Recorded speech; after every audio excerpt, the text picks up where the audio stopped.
हाँ अंजू डार्लिंग का हाल बा हो कि सूचना देबू एक को बड़ा मन करता दे गो वीडियो कॉल पकीस बोला।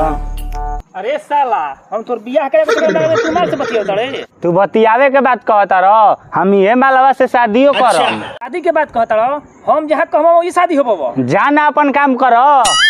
शादी कते कर से करम तो घर में रहे के व्यवस्था न खाओ अपन राह धर जाके।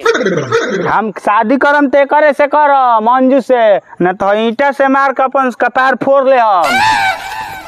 का कहता सिगर से बियाह करम हम सारा एगो पार्टी आइल बा हमार से कहत रहे कि 10 लाख रुपया आ एगो बुलेट आ सिकरी आ अंगूठी सब देता। चलो करे से कॉल ए राजा राजा राजा करे जम। हाँ हेलो हाँ के अंजू हम कौन अंजू मंजू के नहीं जाना। चल कल चलो खराब बिया।